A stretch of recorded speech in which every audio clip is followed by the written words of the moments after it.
Just making sure that I'm live. There you go. So I'm live on Facebook as well now. So good morning, good afternoon, good evening, wherever you are joining me on the planet. So my name is June Allen, and I am the founder of The Art of Greatness at juneallen.net. Sorry, just 1 second. All right, so it's telling me that I need to close some of my browsers. I've got like 90 million different browsers open, so I'm just gonna close some of these so that it makes my quality of the live a lot better. Hang on, thought I locked myself out.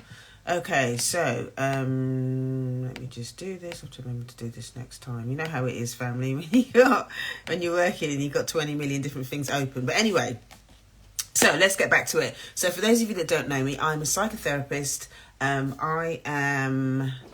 Need to plug in my microphone. Apologies, a bit disorganized today. All right, let me just plug this in. Okay, so I need to make sure I have a little to-do list. I need to update. But anyway, thank you so much for joining me today. So as I was saying, I'm a psychotherapist, and I'm very passionate about supporting the community around racial trauma, healing the mother wound, self-esteem, self-confidence, all that good stuff, okay? So I have been doing this work for quite a number of years now, and I got into doing this work through my own journey. I've been in recovery since 2009, and I absolutely love what I do. Off the back of everything that happened to me in my journey, I knew that I wanted to train and become a therapist because I got so much out of it. So here I am. Now setting up this business, and I'm very, very happy to be here. So good morning, Coach Cece Carson, lovely to see you. So what I'm going to be talking about today, I'm just going to get straight into it. What I'm going to be talking about today is I'm going to be talking about the fourth selection for the book study group that's going to be happening in October. So I've been running this different book study sessions since before the pandemic, actually, when we took it online. And yeah, it's just been a really, really great experience. What I always do is we take the book, we dissect it, we break it down. I ask loads of questions, and it's not just an ordinary book club. It's a book study group. It's about personal development. We focus on books that are about wellness.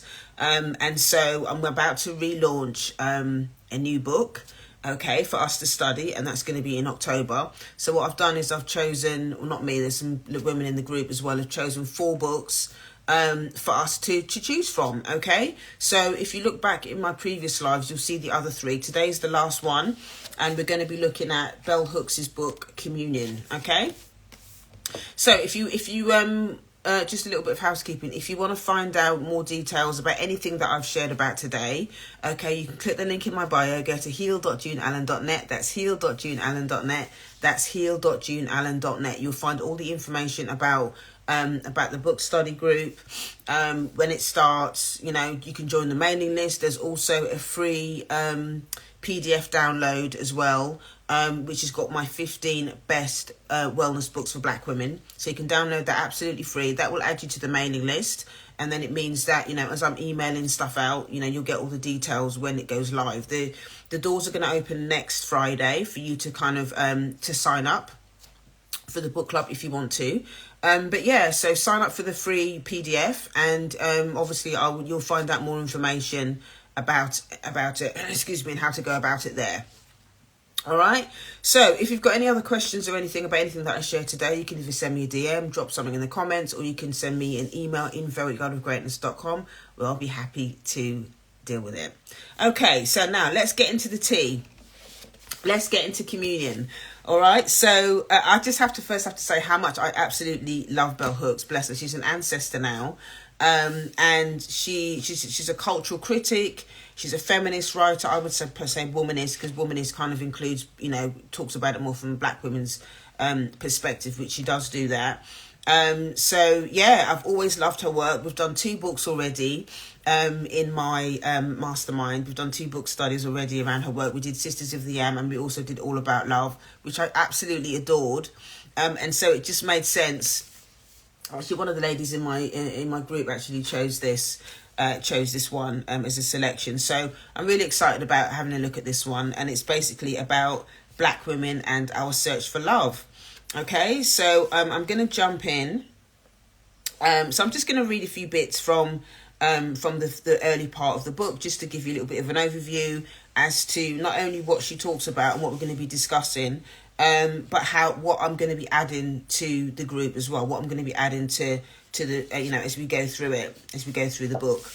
All right, so I'm going to read a few bits of the preface. Okay, so the first bit of it is the title of the preface is called "The Soul Seeks Communion." Okay, our obsessions about love begin not with the first crush or the first fall. They begin with that first recognition that females matter less than males. That no matter how good we are, in the eyes of patriarchal universe, we are never quite good enough. Femaleness in patriarchal culture marks us from the very beginning as unworthy or not as worthy. And it should come as no surprise that we learn to worry most as girls, as women, about whether we are worthy of love. Ooh, let's just take a moment to think about. I mean, Sister Bell Hooks, she just dives straight in. Okay, she just dives straight in, and as I read that, what comes up for me is I'm just thinking about, okay, well, how much have we internalized as Black women about how we feel about ourselves as women? Okay, what have we internalized about what it means to be a Black woman in relationships? What does that actually mean for us? How much of it belongs to the relationship that we have with our mothers, the relationship that we have with our fathers, the relationship that we have with society around Black women? What does that actually mean for us, and our worthiness as well? We know that a lot of our worthiness as women is externalized, is often externalized, and it's really about we define ourselves by what other people think of us. Because a lot of us have low self-esteem, and we're unable to, we don't really know who we are. We don't really know our identity. We're not clear about what our values are and all of that. That makes us vulnerable to what other people say we are. We believe that what other people say we are is the truth, and it's not the case. So this book is going to really give us an opportunity to start to unpack that, to really explore it, and to unpick what actually belongs to you. What is the internal dialogue that you tell yourself about being a Black woman, and to really make the distinction between what you've internalized and what you actually think about yourself, and to really get honest about that. All right, to really get honest about that. So she goes on to say, raised with competitive, fault-finding mothers and fathers whom we can never really please, or in a world where we are the perfect daddy's girl who fears losing his approval to the point where we stop eating, stop growing up, because we see daddy losing interest, because we see he does not love women. We are uncertain about love. Oh my gosh, I have to read that again. Raised with competitive, fault-finding mothers and fathers whom we can never really please, or in a world where we are the perfect daddy's girl who fears losing his approval to the point where we stop eating, stop growing up, because we see daddy losing interest, because we see he does not love women. We are uncertain about love. To keep his love, we must cling to girlhood at all costs. Oh my gosh, that in that one paragraph, again, she, Bell Hooks does not pull any punches. And she's talking about how, with a difficult relationship, so many of us, I would say all of the women that I deal with, have had difficult relationship with their mothers. Okay. And, if again, she talks about, if you have dads as well, if you have a relationship with your dad where you're supposed to be the perfect daddy's girl and not grow up, and as we start to grow up, the father can lose interest, or the mother can lose interest because somehow she becomes quote unquote competitive.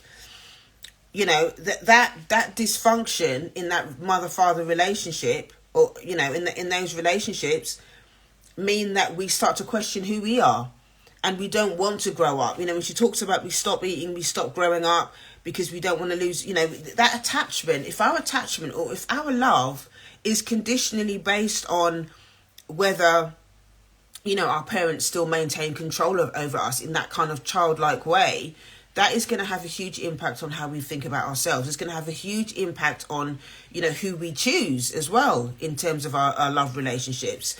And so, you know, there's so much to think about. There's so much to think about. And she talks about, you know, to keep his love, we must cling to girlhood at all cost. So in this context, you know, the question then becomes, what are you still holding on to in terms of your childlike self? Where in relationships are you still behaving like a child? You know, is it are you in a relationship with people still looking for your dad, or still looking for your mum, or still looking for some sort of adult figure? So in that context, you're not looking for a relationship, you're looking for a parent. You know, and a lot of times this can happen, this can go on unconsciously.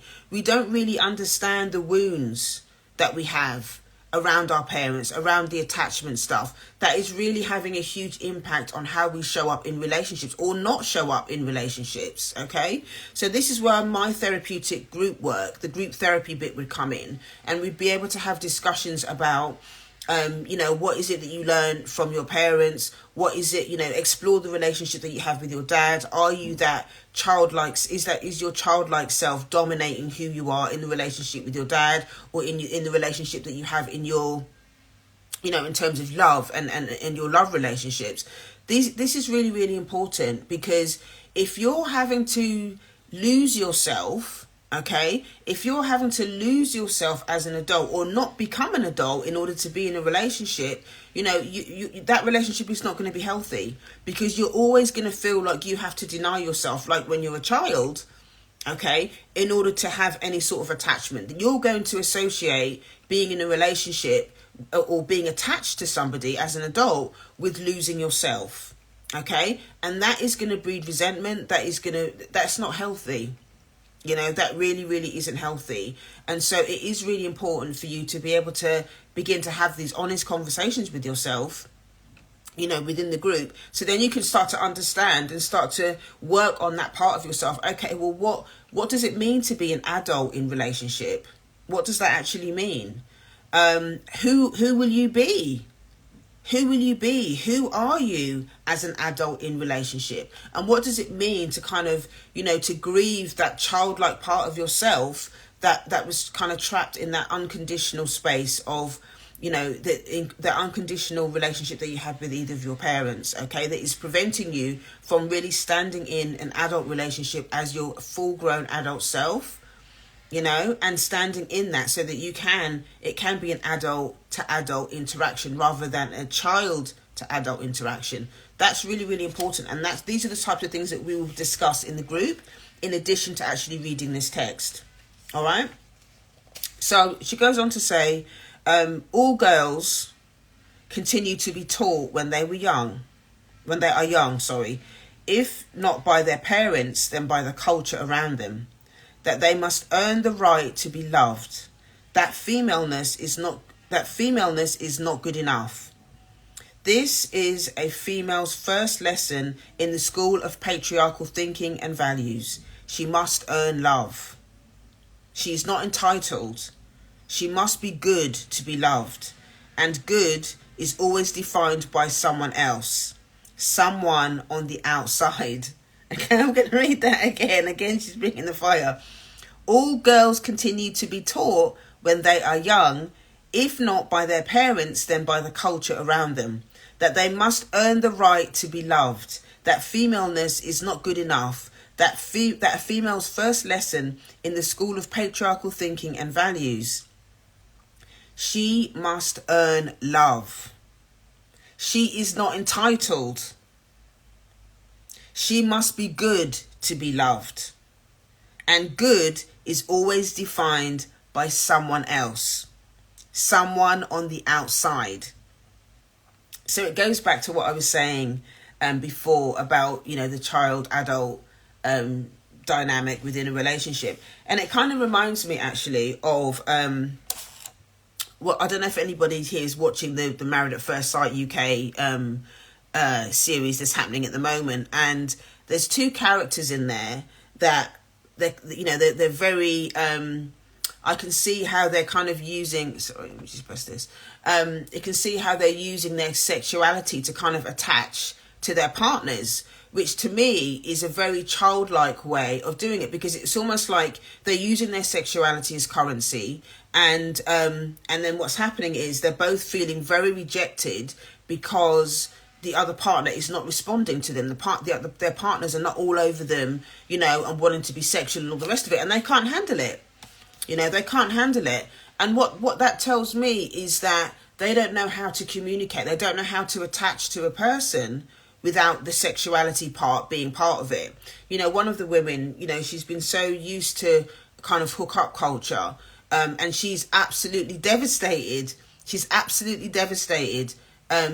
using a lot of vulgarity in her speech and all the rest of it. And even though he's tried to set a boundary and said, look, that's normally how I used to behave, but on this occasion, I really want us to get to know each other better. I want us to take our time and get to know each other on a friendship level first, and just kind of build it, and just take our time, and not kind of rush into the whole, the whole sexuality thing, having sex thing. But she's so used to hookup behaviour, she's so used to men treating her like that, that she doesn't really understand. She doesn't understand what it means to build a relationship with that person, that's not revolving around sex. And just from what I understand from this particular woman's history, I understand that she was adopted as well. Greetings, Black Orchid 789, nice to see you.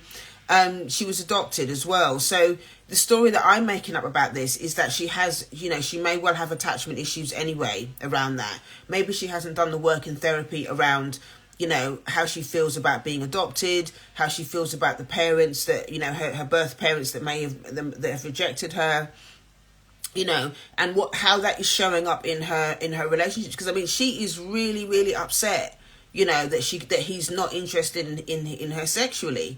And it's going to be interesting over the next few weeks to see how it pans out, because he has been very respectful to her. He's tried really hard to try and understand and to set his boundary, but she's not hearing him.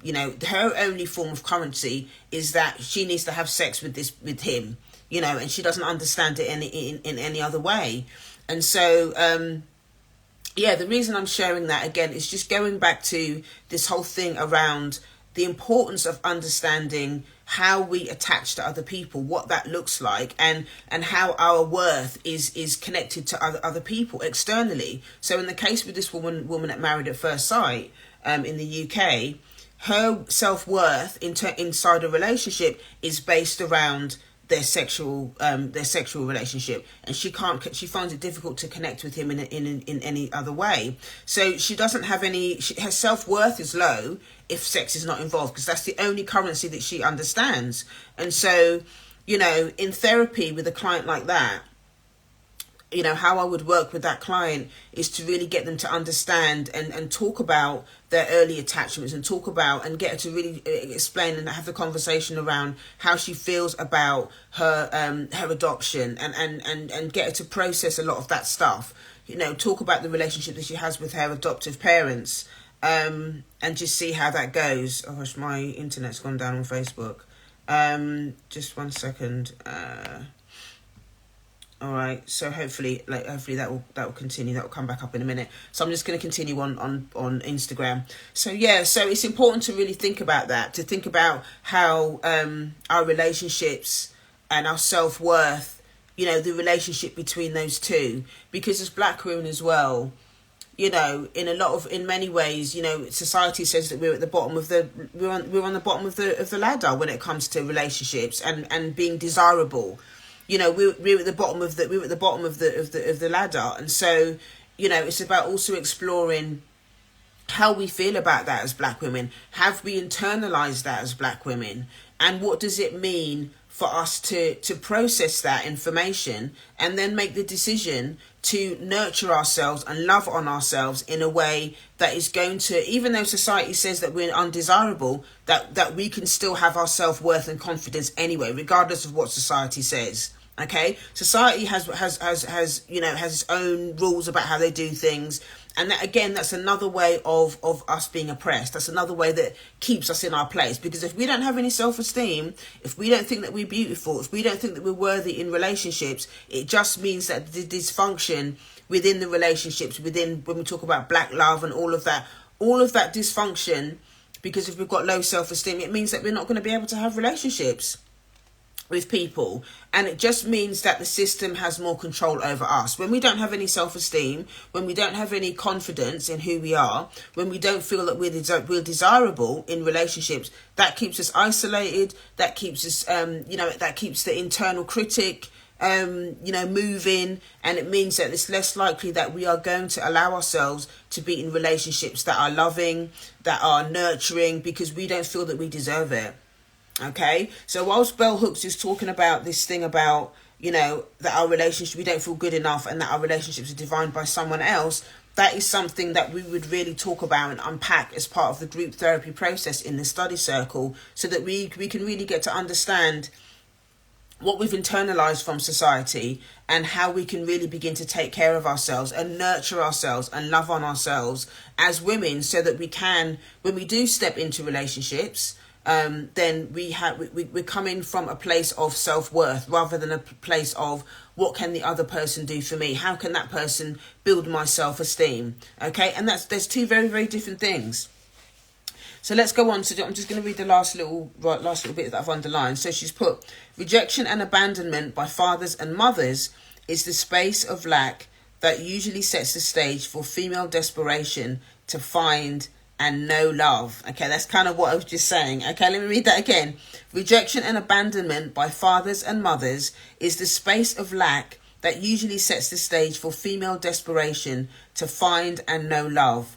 Girls often feel deeply cared about as small children, but then find, as we develop willpower and an independent thought, that the world stops affirming us, that we are seen as unlovable. Okay, knowing we are loved is not enough. We have to feel it. Okay? How can any girl sustain the belief that she is loved, truly loved, when all around her she sees that femaleness is despised? Unable to change the fact of femaleness, she strives to make herself over to become someone worthy of love. And that just basically is just affirming, everything else that I said before. Hi, Jack. Thanks for joining.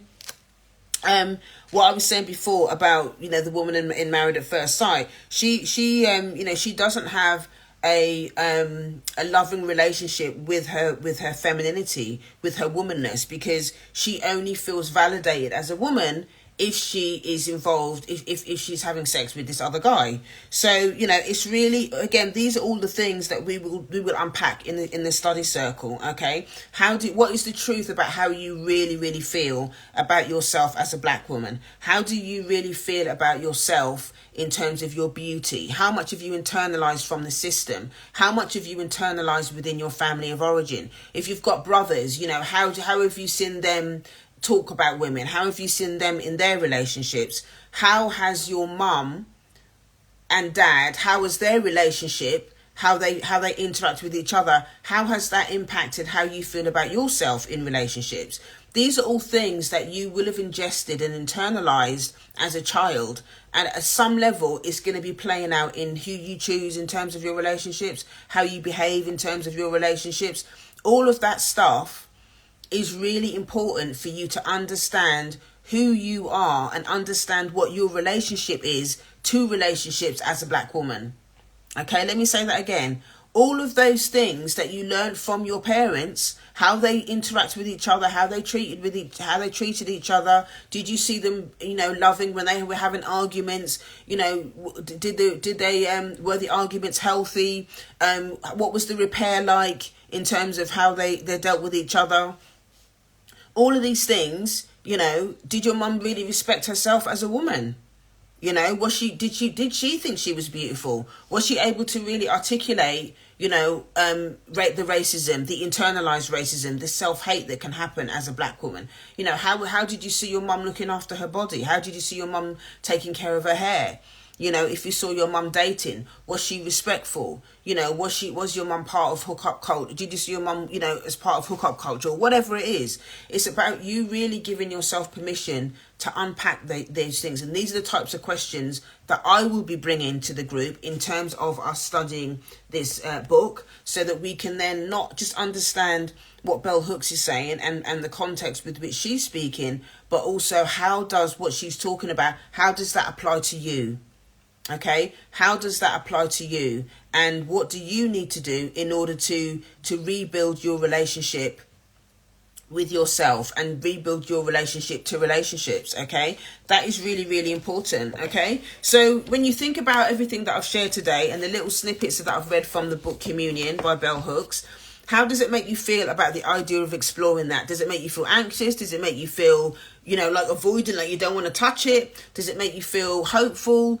Are you curious? You know, all of these things are things for you to really, really think about. How does it feel in your body when I'm talking about relationships and intimacy and hookup culture and all of that sort of stuff? How does that feel in your body? Are you feeling shame about it? You know, are you feeling confident about it? Are you feeling really confident in your sexuality? Are you feeling like you're so disconnected from sexuality? You know, has it been a long time? Has it been years since you've actually been in a relationship or even thought about dating or anything like that? These are all things that we will explore as part of this book, okay? So if you're interested in joining the study circle, click the link in my bio, go to heal.juneallen.net. That's heal.juneallen.net. That's heal.juneallen.net. You'll have the opportunity to actually select this book, okay? If you really like this book, there's 3 other books as well that have been selected for choice for us to study. All of that information you can find on my website, okay? And also you can download my favorite 15 wellness books for black women, okay?